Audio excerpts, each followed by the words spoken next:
hoje, a Monja Cohen, que vem fazer a abertura pela segunda vez. Ano passado a gente teve a alegria, a felicidade dela estar conosco novamente. Lança 3 livros, todos os 3 aqui. Esse acabou de chegar, né? Acabou de chegar. Nem Anjos, nem Demônios, da Papiros, mas os outros 2, ela vai falar sobre os livros, mas também vai falar do tema que eu propus, que é sobre a questão do tempo. Nós... Vou convidar ela, né? Esse papo furado. Por favor, convidar a Monja.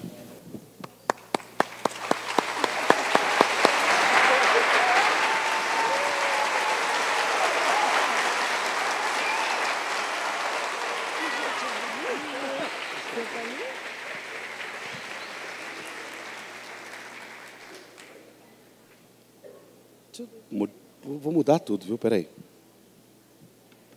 Vou botar um pouquinho para cá, senão não te vejo. É verdade. Bem, é o seguinte, a gente já está decoradinho. Há 2 semanas nós fizemos esse mesmo debate lá no Sesc 24 de maio, em São Paulo. Então, tudo que a gente fizer aqui está combinado, tudo certo. A proposta que eu fiz para a Monja é falar sobre o tempo de cada um e o tempo do mundo. Na verdade, uma reflexão sobre como fazer essa comunhão entre esse mundo maluco e o que a gente necessita para poder viver em paz. Mas antes, em primeiro lugar, boa noite. Muito obrigado, novamente, por estar conosco no FLI Araxá, Monja. É uma alegria muito grande estar aqui em Araxá, no FLI Araxá, a importância de ter festival literário, né? De nós podermos encontrar autores que geralmente não encontramos com tanta facilidade, poder ouvir, ler e entender maneiras de pensar que não são exatamente iguais à nossa e que, por isso, nos dá uma expansão de consciência muito grande. Então, para mim, é uma honra e uma bênção estar aqui com vocês. Agradeço. Eu pediria, Monja, antes, que você falasse um pouquinho de cada livro, antes da gente entrar no nosso tema do nosso debate. Então, um deles tem a ver com o nosso tema, que é Aprenda a Viver o Agora. São pequenas orientações muito simples para você apreciar a sua vida onde você está. Mas coisas muito simples mesmo. Se está, por exemplo, aqui esperando que inicie uma palestra, aprecie cada momento dessa espera. Ela não fica agradável só na hora que nós entramos no palco. Ela já é agradável pela sua expectativa. Você sente como é a sua cadeira, como está a sua postura, tudo que levou você vir até aqui. Percebe? Cada momento da vida é precioso e sagrado. Não queira chegar lá, mas aprecie onde você está. Então, é um pouco sobre isto. Até como você lava a mão num banheiro público, em vez de usar 3 pedaços de papel, ficar com a mão molhada e o papel seco, você enxugar dedo por dedo. Ou seja, esteja presente, eu chamo isso de presença pura. A sua presença pura transforma a sua vida. O outro chama-se verdade. Será que é verdade essas frases que nós repetimos o tempo todo? Por exemplo, estou vendo 2 monjas católicas aqui comigo, e pode ter outras, mas eu estou vendo 2 de hábito. E o hábito faz o monge, faz a monja? O hábito apenas da roupa nos torna alguma coisa? Ou será que é o hábito de fazer religiosamente, ou seja, todos os dias? Percebe? Então, vamos refletir sobre aquilo que falamos e não pensamos.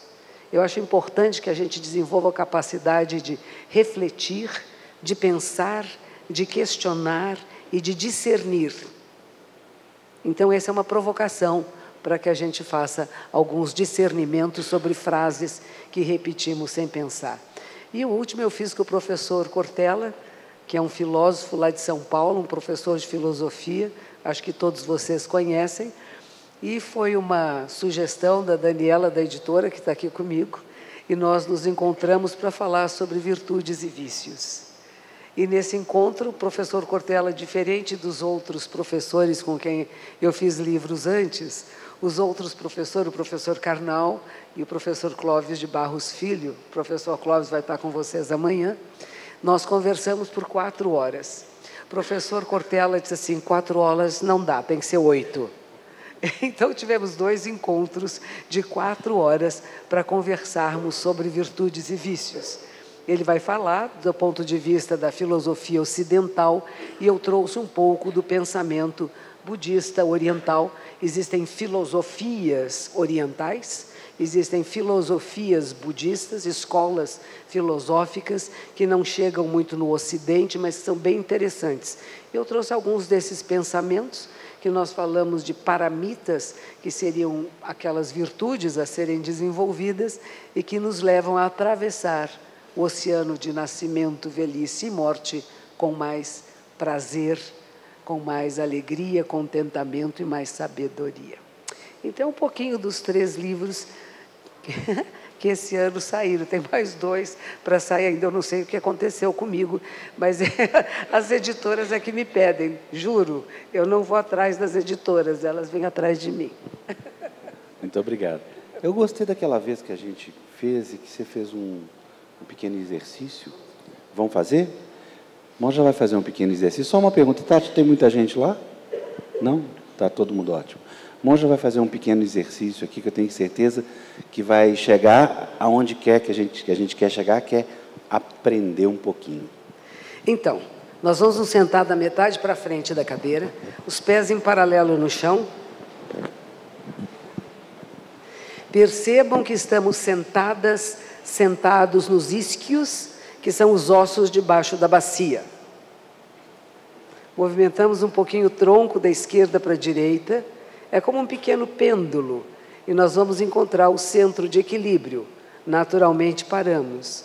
Há um alongamento da coluna vertebral. Alongamento não tem tensão, apenas alonga. E a cervical, que é a parte nobre do nosso corpo, ela segura uma cabeça de 5 a 6 quilos. Nós vamos ter que encaixar o crânio. Lembre-se que aqui tem um osso branco chamado crânio, e nós vamos encaixar esse crânio nessa cervical. E nisto o queixo fica paralelo ao chão. Então nós temos melhor circulação, e é como se houvesse um fio de prumo puxando do cocuruto da cabeça para o céu. As mãos, se vocês quiserem, podemos colocar numa posição que se chama mudra cósmico. Mudra quer dizer posição de mãos. E cósmico, porque vai fazer uma elipse com os nossos dedos.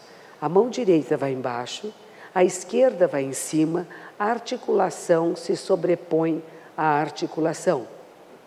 A articulação é a dobrinha do dedo. Abre mais, mais, mais, mais. Agora deu, agora abriu demais. Um pouquinho mais. E aí o polegar, isso. E junta o polegar. Juntou. Pronto. Isso aqui forma uma elipse, percebe? E assim estão os planetas girando em torno do Sol, não estão? O Sol e os planetas fazem uma elipse. Nós estamos no cosmos e o cosmos está em nossas mãos. De que maneira você mantém? Com que respeito você mantém? Com que cuidado? E ao mesmo tempo nos serve como um termômetro. Se eu estiver muito relaxada, meu polegar cai. Se eu estiver muito tensa, a mão fica dura. E eu posso perceber como eu estou. Não é como o outro me percebe, mas como eu me percebo. Eu me ajusto. Se eu estou muito molezinha, eu preciso de mais energia. Se eu estou com um excesso de energia, preciso relaxar. E assim nós vamos fazer agora o exercício respiratório. A inspiração é passiva, ou seja, você não puxa o ar, você não faz... Não, o ar apenas entra naturalmente. É uma pequenina pausa e nós soltamos bem devagar pela boca. Bem devagar e profundamente. Eu vou fazer uma vez e depois vocês vão fazer também comigo. Abrindo a glote, vai fazer um pequeno som. É assim, ó, a gente inspira.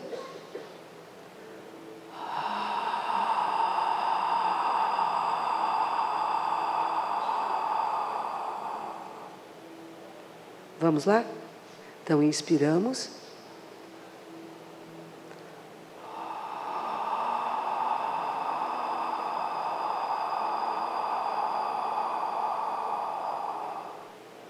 Mais uma vez, façam um som, deixe o som sair.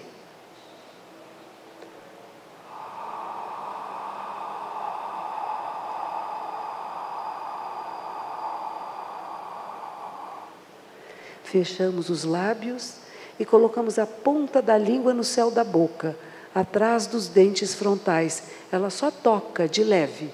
E os olhos pousados à nossa frente, num ângulo de 45 graus. E observe como está respirando agora.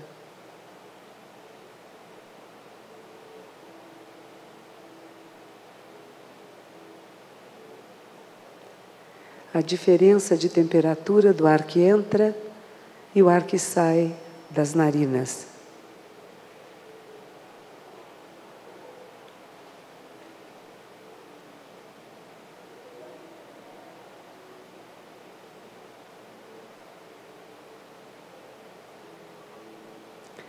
A caixa torácica que se expande em todas as direções na inalação. Para frente, para trás, para os lados. E quando exala, ela se contrai.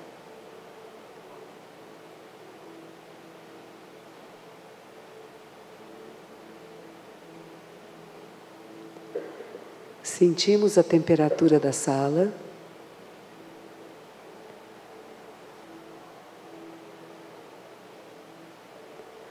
E ouvimos todos os sons, próximos e distantes, sem julgamento, apenas ouvimos.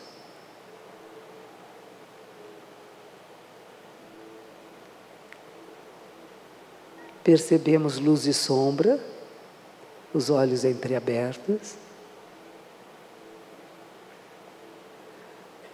Sentimos na pele a diferença das partes cobertas por roupas, por tecidos, e as partes descobertas.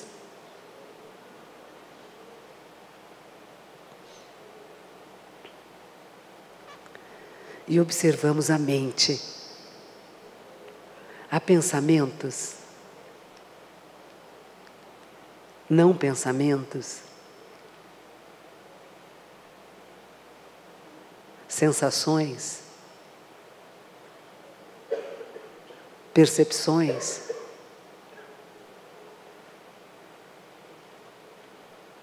Se estiver pensando, observe. Você pensa em palavras, imagens, há cores. Em quantas línguas você pensa? Música, memórias.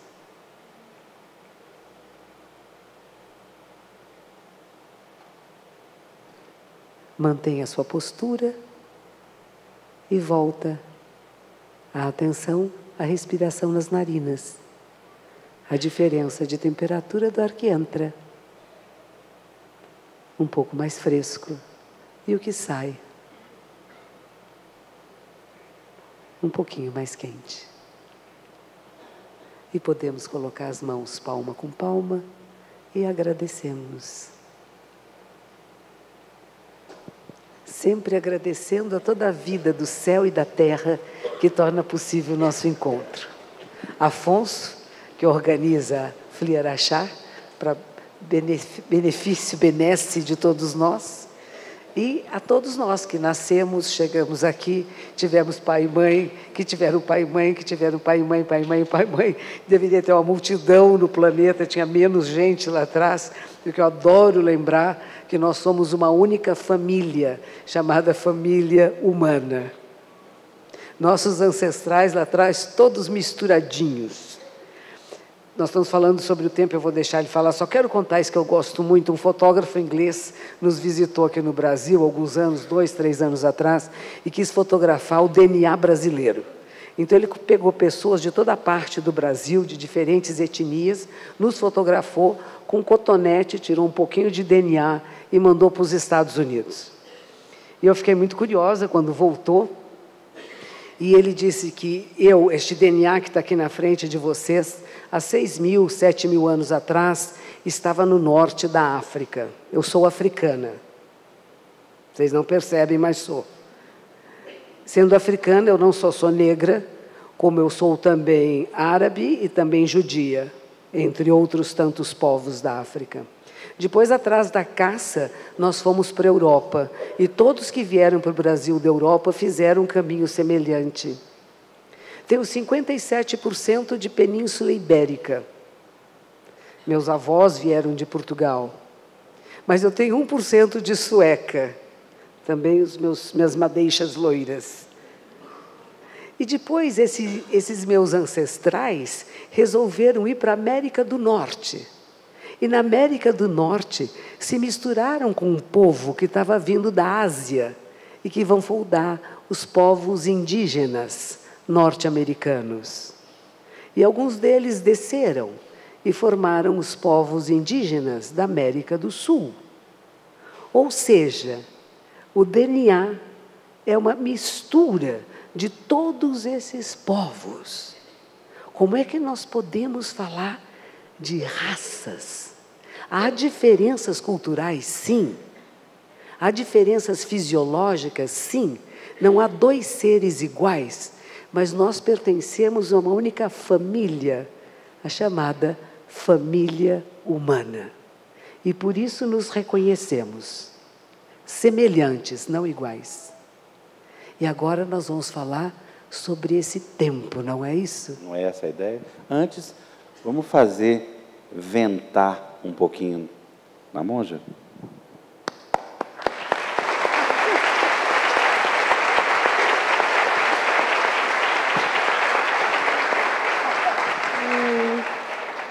Bem, a reflexão, como eu disse, sobre a questão do tempo, eu acho que é o ponto central hoje da angústia que, até de processos mais complicados, como depressão, nos aflige hoje em dia, você não acha? É interessante pensar sobre o tempo. A minha tradição, eu tenho um autor do século XIII, que se chama Eirei Dogen, a leitura que se faz no nome dele, viveu de 1200 a 1253, e ele escreveu um texto que eu acho... Só um minutinho, como é que chama? Eirei, E-I-H-E-I, Eirei Dogen, D-O-G-E-N. Jéssica, faz aí. Jéssica, querida, é um monge japonês do século XIII, isto. E ele escreve Eu comecei agora, viu? Eu gosto da cara da Jéssica o festival inteiro. E ele escreveu um texto que chama Existência-Tempo. Nós somos o tempo. Não existe uma coisa chamada tempo separada de nós. Não tem correndo, ali lá o tempo está correndo, eu venho aqui, eu vou entrar no tempo, eu vou sair do tempo. A nossa vida é o tempo da nossa vida. E o tempo da nossa vida não está separado do tempo do coletivo. Porque nós somos esse coletivo desta era em que vivemos. E esta era em que vivemos está diretamente relacionada a tudo que já foi e que será. Um tempo circular. Alguns autores dizem que o presente é feito do futuro. Não é interessante? Porque nós pensamos que o presente é feito do passado. Mas vamos tentar pensar que ideia seria essa, que o presente é feito do futuro. Porque veja só, no momento que eu falo presente, ele já foi. Eu não posso pegar. Cada instante é o único da vida. Não tem bis, não tem repetição. Nada jamais se repete. Em japonês é uma expressão que em japonês se diz ichigo ichie. Essa é para você. Ichigo ichie. Tudo só acontece uma vez. Por exemplo, estamos todos reunidos aqui agora. Este momento é único. Se amanhã nós quisermos repetir, cada um de vocês vai entrar com a mesma roupa, do mesmo jeito, vai sentar no mesmo lugar, nós vamos tentar repetir. É impossível. Porque todos nós passamos por experiências diferentes. E cada momento é único, precioso, sagrado. Então nós temos que parar de reclamar tanto do tempo. Que não dá tempo. Como não dá tempo? Se você estiver o que eu chamo de presença pura, presença absoluta, o tempo é enorme. Veja, eu tenho um programa de rádio em São Paulo que são 25 minutos. Você pisca o olho e acabou. É muito rápido. Se você está fazendo coisas que você gosta, você percebe que acaba rapidinho? Agora, quando tem uma coisa que você não gosta, parece que não acaba mais. Quando eu comecei a fazer meditação, era muito difícil. Eles me ensinaram o seguinte, que eu tinha que contar de 1 a 10, só as respirações, sem ter nenhum pensamento nesse período. Eu não conseguia chegar no 3. Aí eu voltava para o 1. E aquilo não acabava mais. Eu pus um reloginho na minha frente, para sentar 10 minutos era impossível, era muito tempo. Aí eu diminui para 5, também era muito tempo. E depois eu consegui sentar 1 hora e era pouco tempo. Então, o que é o tempo? O que está relacionado com o nosso emocional, com o nosso prazer, com o nosso conforto ou desconforto. Práticas meditativas podem ser muito desconfortáveis. Nós não queremos o conforto, ela não é relaxamento, é despertar, acorda, desperta. Aprecie a vida, aprecie cada instante dela. Não fique achando que depois vai ser bom, quando eu chegar lá vai ser bom. Tem que ser bom onde você está. E se for ruim, aprecie esse ruim. Aprecie a dor, o sofrimento, a doença, a morte. Tudo isso é a vida. E nós criamos uma ideia de tempo separado de nós. Isso foi feito por meios didáticos. Não é assim que aprendemos na escola? Faz uma linha, põe um zerinho no meio, para um lado é mais e para o outro é menos. E nós achamos que nós, de algum lugar do mundo, nós de repente pulamos nesta era. Nós somos a vida da Terra. Nós somos a vida do planeta. E nós nascemos na era que é adequada para nós. Que nós temos condições de lidar com as coisas do nosso tempo. Do nosso tempo comum, que é o tempo individual de cada um. Mas se você se separar, aí não vai dar certo. E a separação é o que que o Freud vai chamar de ego. O egóico. Eu isto, eu aquilo, eu não posso, eu não consigo. Quando você puser isso de lado, esse euzinho menor, você dá uma função a ele. Na meditação a gente manda ele contar até 10. Ele fica tão ocupadinho que você pode penetrar em níveis mais profundos de consciência. Senão ele atrapalha muito. Ele quer controlar tudo, quer controlar a sua vida, quer controlar o mundo. Quando você abre mão, o universo inteiro cabe nelas. Mas se você pega uma só coisa, fica limitado. E nós queremos ter o mesmo tempo uns dos outros, não temos. Nossos ritmos cardíacos são diferentes. O ritmo do planeta Terra é o nosso ritmo, sabia disso? Aliás, o Leonardo Boff até fala sobre isso, né?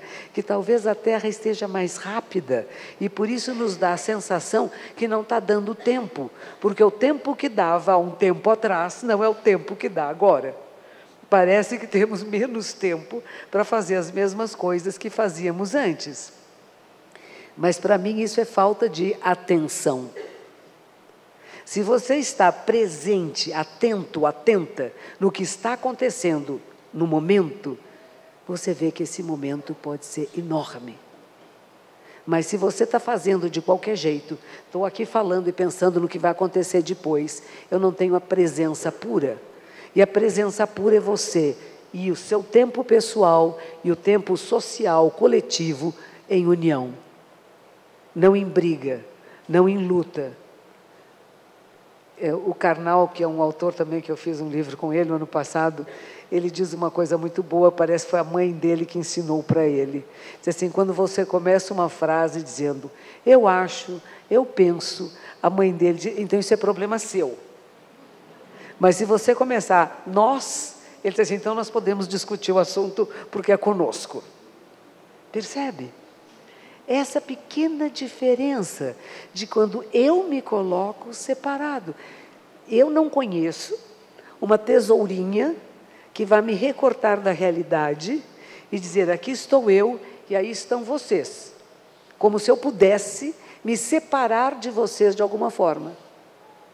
estamos respirando a mesma atmosfera, estamos vivendo na mesma era, somos semelhantes, mas não iguais. Iguais nunca. A nossa legislação diz isso, né? São todos iguais perante a lei. Que pena, porque nós não somos iguais. Nossas necessidades são diferentes. Nossos olhares para a realidade são únicos. Não só pelo lugar físico que ocupamos nesta sala, por exemplo. Eu posso discutir com você que está no meio da sala e vai me dizer, esta sala tem várias cabeças na minha frente, eu estou vendo os cabelos das pessoas, as cabeças de costas, e eu vou dizer para você, não, eu vejo as faces, e nós vamos brigar.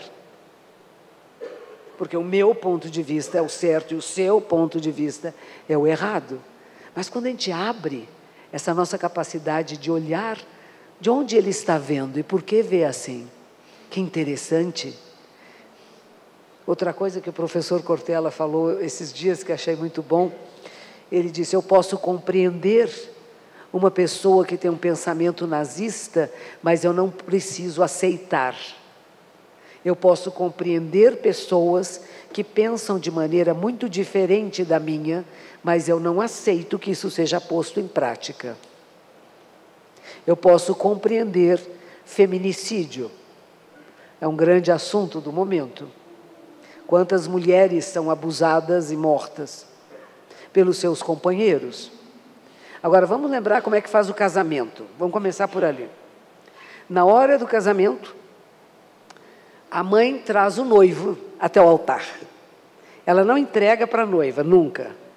Ela leva até o altar e fica atrás, com aquela carinha dizendo, lembre-se que mamãe sempre será a primeira mulher na sua vida.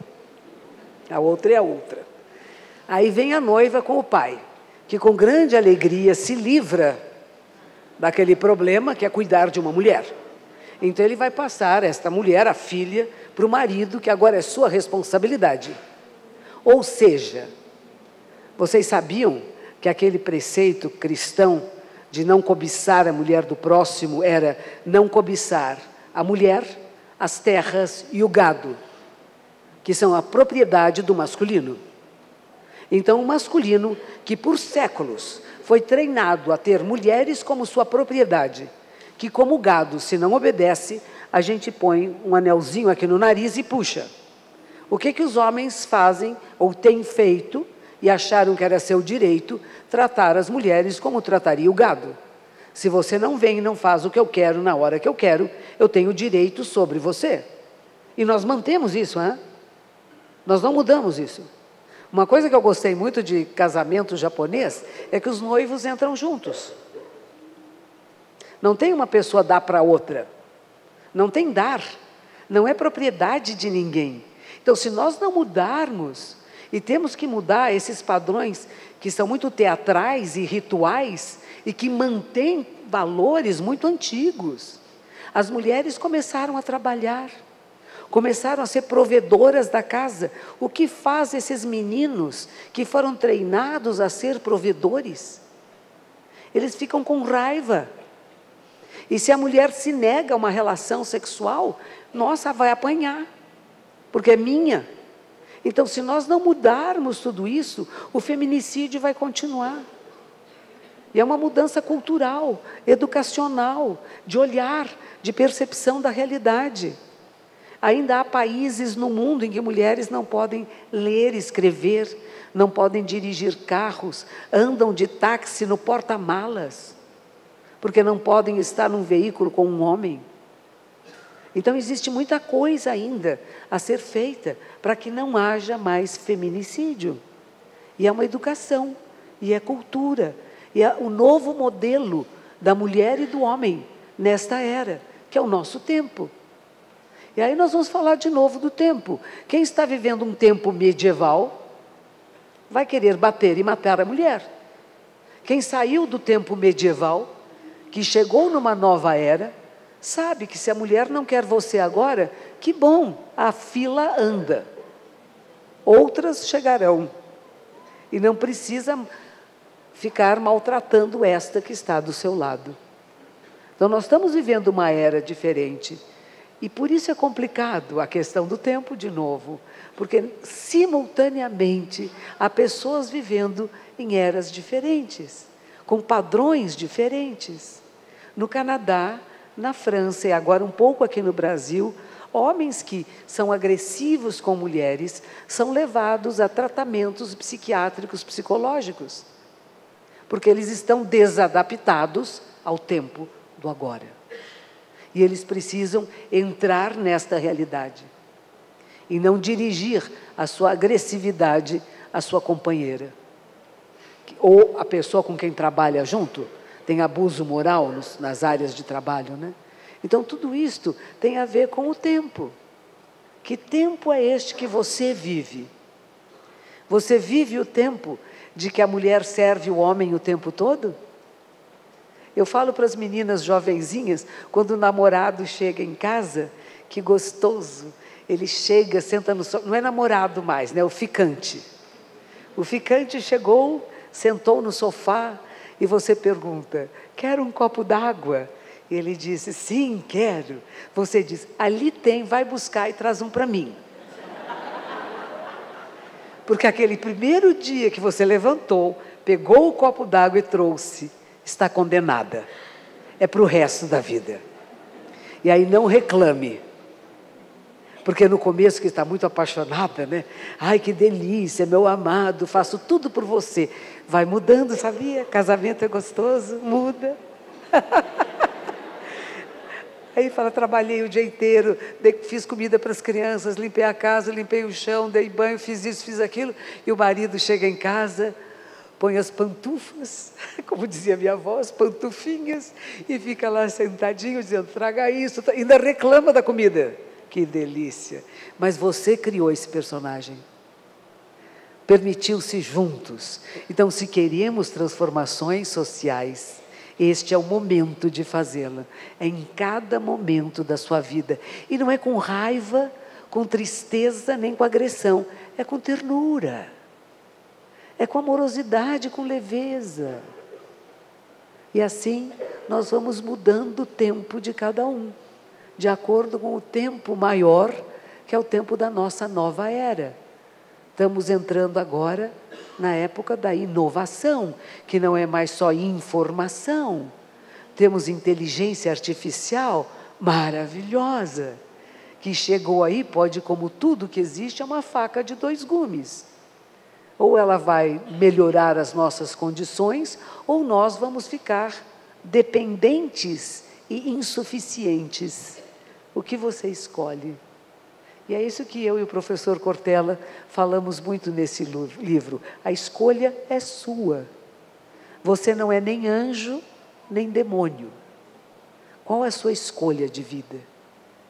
Será que você percebe que aquilo que você faz, fala e pensa mexe na trama da existência? E de que maneira você está mexendo nisto? Porque gostamos muito de dizer que existe uma culpa que é do outro. É sempre o outro culpado. E você volta para cá. É interessante porque tem 2 livros aqui à venda. Um deles diz assim, o inferno somos nós. E o que ele escreveu diz o oposto, não é isto? Quem somos nós? Será que nós não fazemos da nossa vida o céu ou o inferno?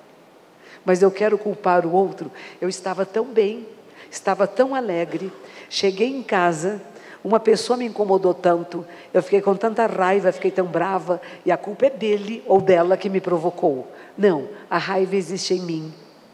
Esse saquinho de pele, vem com todas as possibilidades. O que você está estimulando? E você pode estimular. Mas não somos nem anjos, nem demônios. Nem seres celestiais, nem infernais. Embora possamos rodar em 1 hora por todos os mundos. Desde o maior contentamento, alegria, nada me falta, estou feliz, isso é o máximo. Aquilo está faltando, é insuficiente, nada me satisfaz. Sofro, tenho dores, insatisfações, quero brigar com alguém. Quem está aí que eu vou brigar com esta pessoa? A gente fala que são 6 mundos, e um deles é o humano. E o ser humano é aquele que roda por esses 6 mundos. Mas se você acorda, se você desperta, você percebe. E na hora que você percebe, você não está mais escravizado. Pelo contrário, você se torna senhor, senhora de você mesmo. Olha, eu com raiva, que interessante. A raiva existe, a indignação existe, ainda bem. Veja um abuso de qualquer forma, não é que bonito, estão abusando daquela pessoa, eu sou tão zen. Não é isto. Que horror, isso me deixa indignada. O que eu faço? Qual é a ação que eu faço? Qual é a atitude que eu tomo? Eu não sou uma mera observadora da realidade, eu ajo nesta realidade. Eu escrevo, eu falo, eu comento, eu torno visível aquilo que as pessoas pretendem invisível, aquilo que não querem ser visto. É preciso ver o que está acontecendo e como que você atua para transformar, porque sempre queremos que alguém atue e faça a transformação. Esses dias estava lendo um texto budista clássico também, e uma coisa interessante, que é uma explicação de Buda, sobre que nada vem, nada vai e nada fica. Que tudo acontece nesse instante mágico, e ele dá exemplo de um instrumento de cordas. É preciso que haja um instrumento de cordas e as mãos hábeis capazes de tocar, e os ouvidos capazes de ouvir. Mas a música não veio de algum lugar, nem irá para lugar nenhum, e nem fica em nenhum lugar. Porque na hora que essa mão toca, essa harpa que seja, ou essa guitarra, esse violino, é neste momento que o som se faz. Tlim! E foi. Mas de onde veio? Ele não veio. Para onde vai? Não vai. E onde fica? Não fica.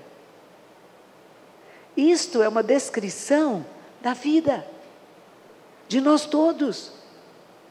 De onde viemos, para onde vamos, onde ficamos. Sendo que cada um de nós se manifesta em cada instante único. Isso se chama, uma palavra sânscrita antiga, tathagata. Está sempre no assim como é. Aí, onde fica o tempo? Se é sempre o assim como é como é nesse instante, que não se repete jamais, que não é o anterior nem o futuro. Mas no momento que eu digo presente, ele já foi. É como o som de um instrumento de cordas, por exemplo, que só existe no momento que é tocado. Não é bonito? Vocês gostaram?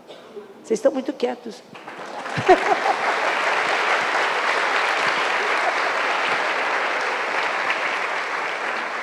Monja, eu queria que você fizesse uma palavra sobre a questão da leitura e da literatura. Principalmente porque você escolheu, né? E aí sim, você escolheu o livro para transmitir a sua mensagem atualmente, não é? Bom, eu acho que eu comecei a ler muito cedo. Aliás, um dos primeiros autores que eu li foi Eça de Queiroz. Em casa tinha várias coleções, meu pai foi bibliotecário, gostava muito de literatura, de livros, ele cheirava os livros. Ele achava que cada livro, cada edição tem um cheiro diferente. Então, tínhamos grande apreciação para os livros na minha casa. Quando eu comecei a ler, tinha uma série de livros que disseram, esses você não pode ler. Então, eu fui lê-los, né? Claro. Os proibidos. E entre eles estava Eça de Queiroz, porque tinha alguns livros, que era o Crime do Padre Amaro, o Primo Basílio, enfim, que para uma criança de 9 anos de idade talvez não fosse próprio, mas foi muito interessante. Mas o primeiro que eu li era o mais fininho deles, que chamava o Mandarim. É uma joia, é uma joia. É um funcionário público que recebe uma carta da China, que tem um parente, que é o mandarim, que se ele tocar o sininho, o mandarim morre. E ele vai herdar uma fortuna. E por daí vai a história, é muito interessante, foi muito boa. E aquilo foi me inspirando muito. Minha mãe era poetisa e dava aulas de declamação. E geralmente poesias sobre cunhos filosóficos e sociais. Então eu nasci no meu bercinho de nascimento, eu ouvia poesias e tive grande interesse pela literatura desde pequena.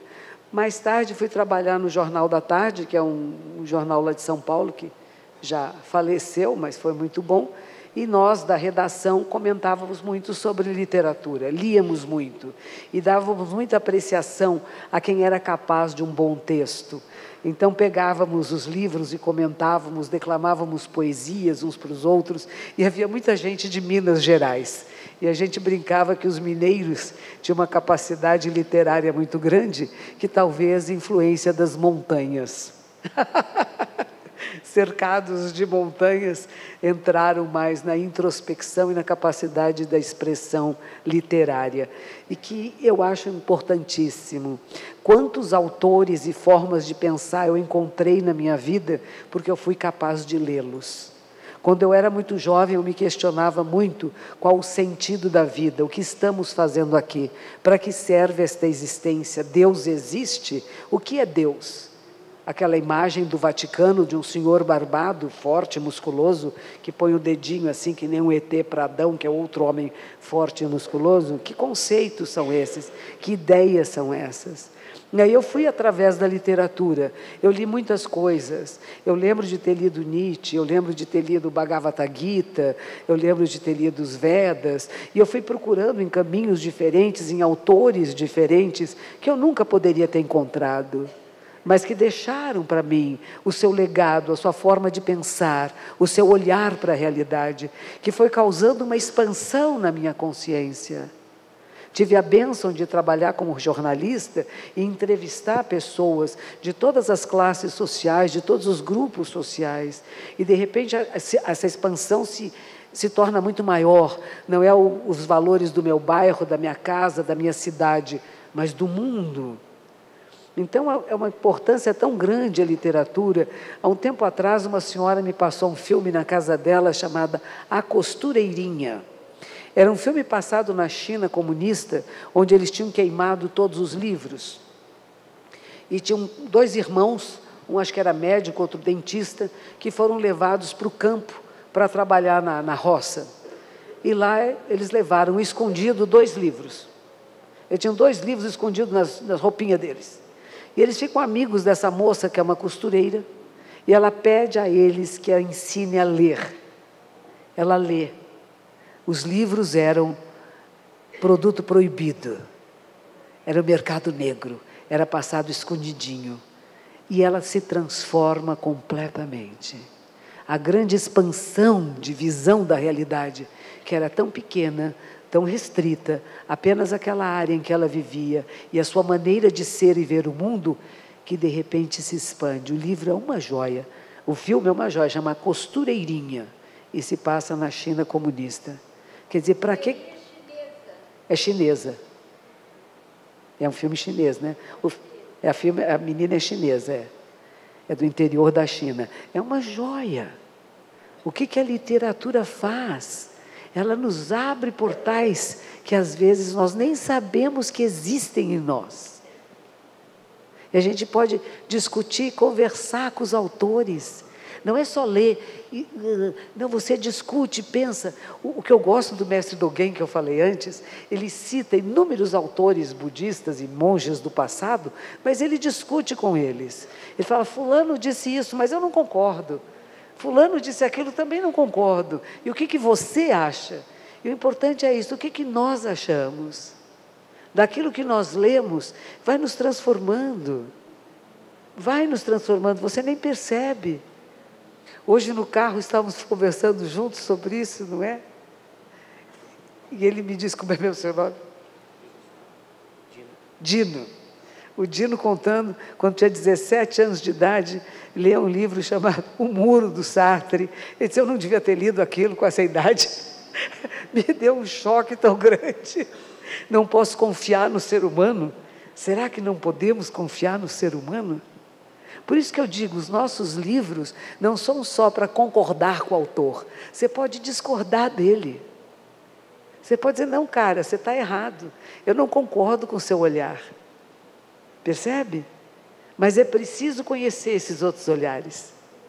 E eles vão nos mudando, vão nos transformando. E é muito importante.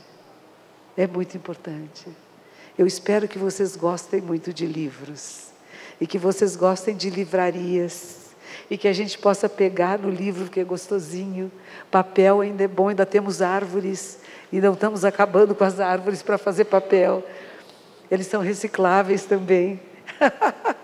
E são muito agradáveis de contato, de você poder olhar e folhear, e escolher que livro você quer, porque você abriu e leu um trecho e falou que gostoso.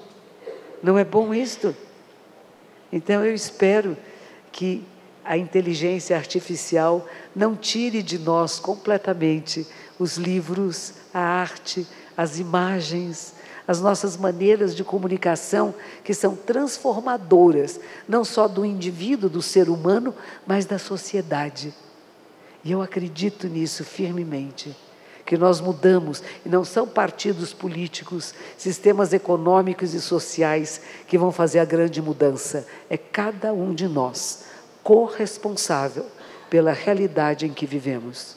Mas temos que assumir essa responsabilidade.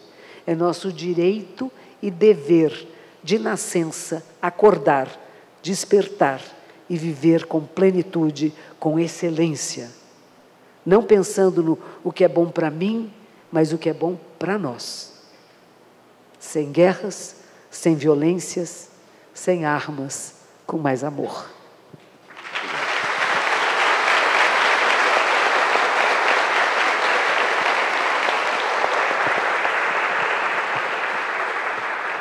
Obrigado, gente.